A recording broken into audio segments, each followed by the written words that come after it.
Good morning. I hope everybody is having a fantastic Thursday.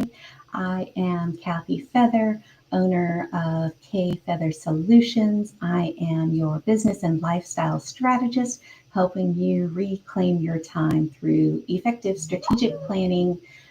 Um, I apologize, my cell phone just beeped at me. Effective strategic planning, technology management, and helping you enjoy life through coordinated travel planning and travel advisory services. Today, I really want to talk to you about key reasons organizations may find strategic planning is not effective for them, and really more important than that, what you can do to modify how you are strategic planning so that you can be much more effective with it. Because great strategic planning is definitely going to help your business stay focused, prioritize, and really stay on track so that you can maximize your resources. So let's go ahead and get started. The first and foremost reason I find that organizations may find that their strategic planning just isn't working and isn't panning out for them is unclear goals and objectives. And really, I'm talking about vague or unmeasurable goals that make it difficult to really track progress towards them and hold people accountable to getting there.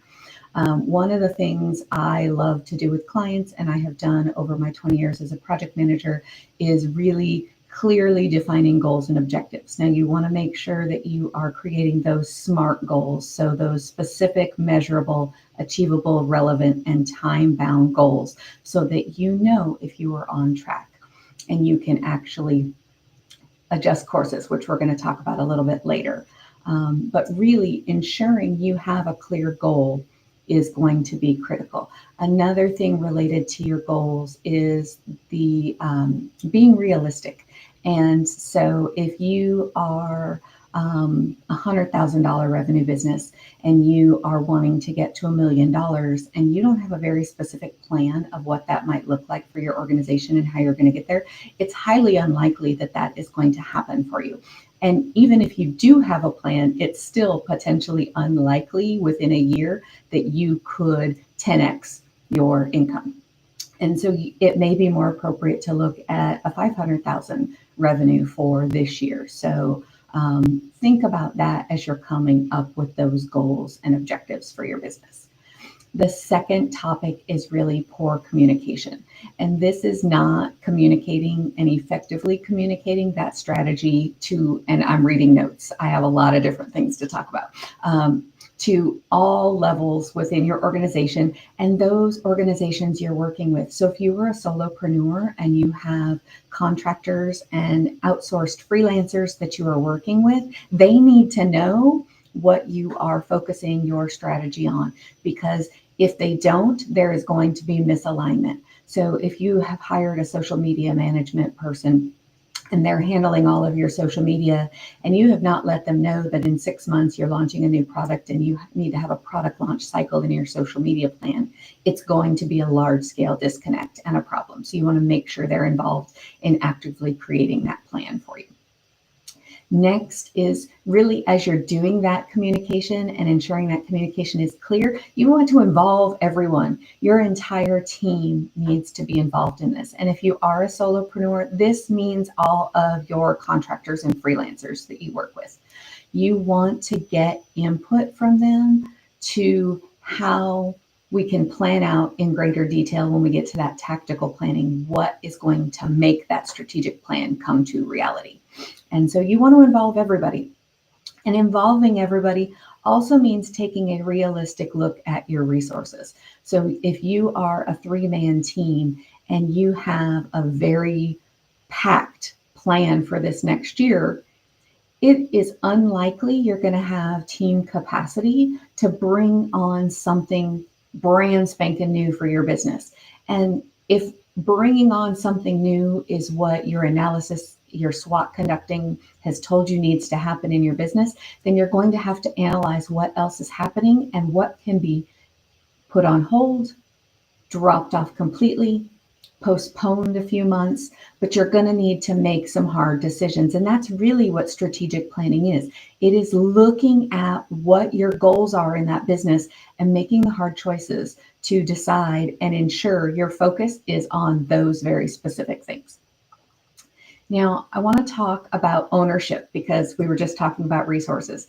Someone needs to own each and every piece of that strategic plan.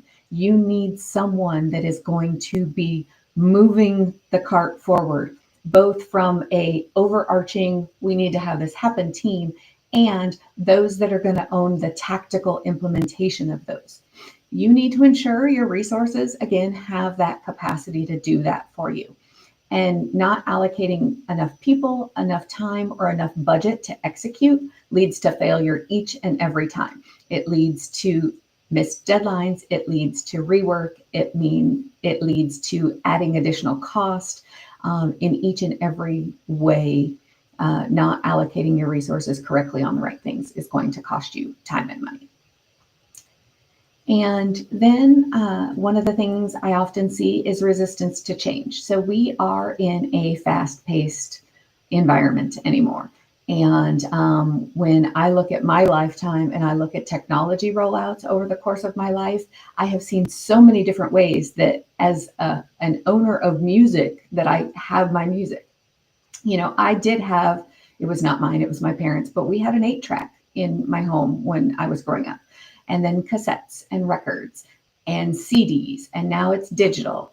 And so we are in a fast-paced changing environment, and the ability and resistance to change is critical. You need to eliminate that resistance. You need to overcome whatever the resistance is. If it's fear, if it is concerns over involvement, cost, you need to analyze that and really nip it in the bud, because resistance to change is going to keep you from effectively implementing your strategic plan. Your strategic plan is growth for your organization, and growth may be client-based, growth may be product line, growth can be a lot of different things. It can just be additional revenue. But you need to look at that strategic plan, and you have to be able to adapt and change to make it come to life. And resistance to new initiatives. So if you are changing how something is done in your business, you have done a tech audit, whole different topic, and I definitely want you guys to look at some of my information on tech audits. But if you have done a tech audit and you know one of your core pieces of technology is not functioning in your business in the way that it needs to, and you need to change, you need to get your team bought in. And that needs to happen because that change is critical to future success of your business. They need to be involved. They need to buy in that this change has to happen. You might have some bumps in the road. New technology has a learning curve, but it is critical to the long-term success of your organization to make that change. Now, next is really accountability. So we talked about having an owner. We want to know who's also accountable for all that work that's going to happen in the strategic plan. So you have your owners and then your workers. And the workers are going to get more into that tactical plan, but they have to be involved in the strategic plan to know what the goals are. And they have to actually know that they're the ones accountable to that. So have you ever been in an organization, you had a discussion, there was an action item to go do X, and you come back a week later to your check-in meeting and no one did X because it was not identified who was going to do X. And so nobody actually picked it up and said, I got this. You need owners, and you want to make sure you know who is accountable to getting that done. Now, one of the big things you can do in your organization is really foster a culture of accountability and responsibility. You want people to be involved in your organization. You want them to buy into everything, and you want them to feel accountable to accomplishing the goals of the organization. If they're not the right people for your team, and it's time to look for others or move them into another role where they might be better suited in your organization. But it's going to be critical to have that accountability to those goals and know whose roles are whose, so that you can track project against those key performance indicators that you need to. I already alluded to it a little bit earlier, unrealistic expectations. So One of the greatest mentors I had early on in my project management career, when we were talking about ways that you can crush schedules and you can crash schedules and bring things in faster and get them done faster. And oftentimes people are like, we'll add more people, we'll, do X, Y, Z, we'll outsource this piece. But the great example was having a baby. So while there can be preemies and they can be born earlier than 9 months, only one woman can have a baby over the course of a 9-month period. You cannot add additional ladies to the process and bring that baby out in 4 months. And it was a great example to really show, as you're looking to achieve things, realistic expectations. Overly ambitious goals are often difficult to achieve. And more importantly, when you miss more than one, it really demotivates your team and brings a ton of disappointment. And you really don't want that. Now, all of these pieces lead into data. And you're talking to a numbers girl. I'm going to talk to you. Data analysis is your friend. If you don't want to do it, hire someone in your business to do it for you. It is important. And you need to make strategic decisions based on that data, and having quality, sufficient data over a long enough period of time to analyze is critical. Or you're going to make poor planning decisions and execution decisions made on poor or missing data. And so you really want to have that piece. And lastly, I already talked about like the ability to have a mindset of change, but really change comes from monitoring and adapting off of your data sets, what is working and what is not working, and regularly reviewing your plan that you have in place to make adjustments as needed within your annual year. I hope you found this information helpful. Like I said, this is a multi-part series on effective strategic planning. Tune in again next week, and I look forward to seeing you.